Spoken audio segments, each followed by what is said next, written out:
Hi friends, welcome to our channel. నేను మీ లక్ష్మీ ప్రసన్న. ఈరోజు మన రెసిపీ వచ్చేసి వంకాయ బజ్జి కూర. ఫ్రెండ్స్, వీడియోలోకి వెళ్ళే ముందు ఒక చిన్న రిక్వెస్ట్. మన ఛానల్ని ఎవరైనా ఫస్ట్ టైం చూస్తున్నట్లయితే please support and subscribe our channel. ఈ రెసిపీ కనుక మీకు నచ్చినట్లయితే తప్పకుండా ఒక లైక్ చేయడం మాత్రం మర్చిపోకండి. మరి ఆలస్యం చేయకుండా ఈ కర్రీని ఎలా ప్రిపేర్ చేయాలో ఇప్పుడు చూద్దాం. దీనికోసం నేను ఇక్కడ ఒక 1/2 kg వంకాయలను తీసుకున్నాను, 2 టమోటాలను, 2 ఉల్లిపాయలను, 4 పచ్చిమిర్చిని తీసుకున్నాను.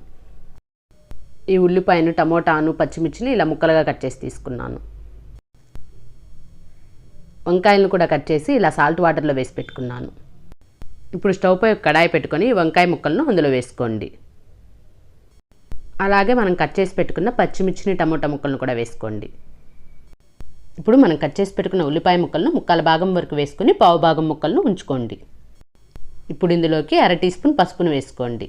అలాగే 1 టీ స్పూన్ కారాన్ని వేసుకోండి. ఇప్పుడు ఇందులోకి కొద్దిగా చింతపండును వేసుకోండి. అలాగే రుచికి సరిపడా సాల్ట్ను వేసుకోండి.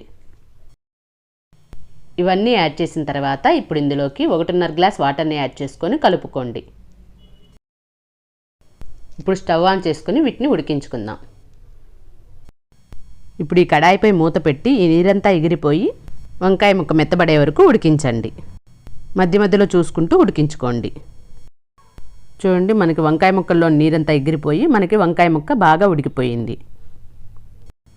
ఇలా ఉడికించుకున్న తర్వాత స్టవ్ ఆఫ్ చేయండి. ఇప్పుడు ఈ కూరని ముద్దకంతో మెదుపుకోండి. మీరు గరిటెతో అయినా మెదుపుకోవచ్చు. ఇలా మెదుపుకొని పక్కన పెట్టుకోండి. ఇప్పుడు ఇందులోకి మనం పోపును పెట్టుకుందాం. దీనికోసం వేరొక కడాయిని పెట్టుకుని అందులో 1 టేబుల్ స్పూన్ ఆయిల్ని వేసుకోండి. ఆయిల్ వేడైన తర్వాత ఇప్పుడు ఇందులోకి 1 టీ స్పూన్ మినపప్పు, 1 టీ స్పూన్ పచ్చిశనగపప్పు, 1 టీ స్పూన్ జీలకర్ర, 1/2 టీ స్పూన్ ఆవాలను వేసుకోండి. అలాగే 5-6 వెల్లుల్లిని ఇలా కచ్చాపచ్చాగా దంచి వేసుకోండి. ఒక ఎండుమిర్చిని కూడా తీసుకుని ఇలా మధ్యలో తుంచి వేసుకోండి. ఇప్పుడు వీటన్నిటిని ఫ్రై చేసుకోండి. ఇవన్నీ ఇలా ఫ్రై అయిన తర్వాత కరివేపాకును కూడా వేసుకొని ఫ్రై చేసుకోండి. కరివేపాకు కూడా ఇలా ఫ్రై అయిన తర్వాత మనం ఇందాక మిగిల్చి పెట్టుకున్న ఉల్లిపాయ ముక్కలను ఇందులో వేసుకొని ఫ్రై చేసుకోండి. ఉల్లిపాయ ముక్కలు లైట్ గోల్డెన్ బ్రౌన్ కలర్ వచ్చే వరకు ఫ్రై చేసుకోండి. ఉల్లిపాయ ముక్కలు ఈ విధంగా ఫ్రై అయిన తర్వాత మనం ఉడికించి మెదిపి పెట్టుకున్న కర్రీని ఇందులో వేసుకోండి. ఇప్పుడు ఈ కర్రీని 2-3 నిమిషాలు ఇలా కలుపుకుంటూ ఉడికించుకోండి. 2-3 నిమిషాలు ఇలా ఉడికించుకున్న తర్వాత చివరగా ఇందులోకి కట్ చేసి పెట్టుకున్న కొత్తిమీర వేసుకొని కలుపుకోండి. అంతేనండి, మనకి వంకాయ బజ్జి కూర రెడీ అయిపోయింది. మీరు కూడా ట్రై చేసి ఎలా వచ్చిందో మీ ఫీడ్బ్యాక్ని కమెంట్ చేయండి.